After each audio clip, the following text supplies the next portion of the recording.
Direto ao ponto.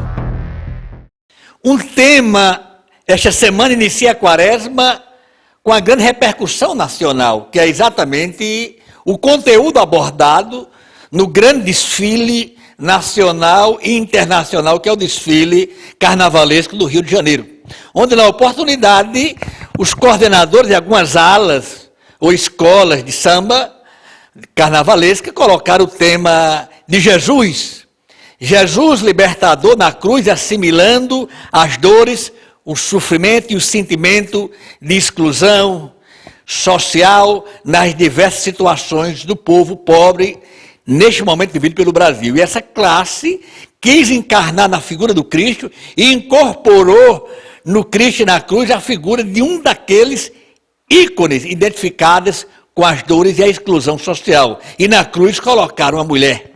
E aí algumas pessoas me ligaram da imprensa, da sociedade, perguntando, isso não é uma profanação? Isso não é contra a liturgia cristã católica da igreja? O que eu posso responder é o seguinte, o carnaval é uma festa popular, é uma expressão cultural, não é uma liturgia de nenhuma igreja cristã ou católica. E aí, na sua expressão cultural, cada um exibe o seu sentimento de fé a partir da realidade. Talvez se fosse um kibbutz judaico, que não seria, ou uma comunidade negra, seria exatamente, colocaria na cruz com certeza um negro representando a escravidão e a exclusão social do Brasil. Talvez se fosse uma questão carcerária, os presos colocassem um preso. E aí vai, ou um grupo de mulher, ou de homossexual, ou de homofóbico, cada um vai colocar aquele Cristo que está identificado, que está encarnado na vida dele. E nós vimos aquilo, não vi nenhuma profanação à igreja, a nenhum tipo de igreja. É resultado. E eu quero dizer ao público, você que está em casa, telespectador, que essa crítica forte é exatamente uma falta de entendimento da cultura, da realidade política e econômica desse país. O que está por trás é a ideia, é a reclamação que está fazendo cada escola dela.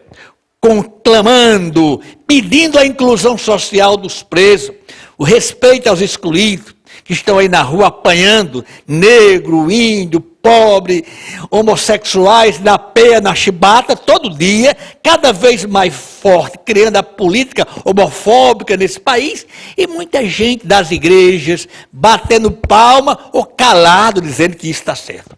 E isso é o que nós vemos, é preciso ter um olhar crítico sobre o carnaval. O que é que ele está questionando, o que é que ele está criticando, o que é que ele está propondo como matéria educativa, como instrução social, como indignação ética, para você ter uma atitude madura, inteligente, acima de tudo de respeito.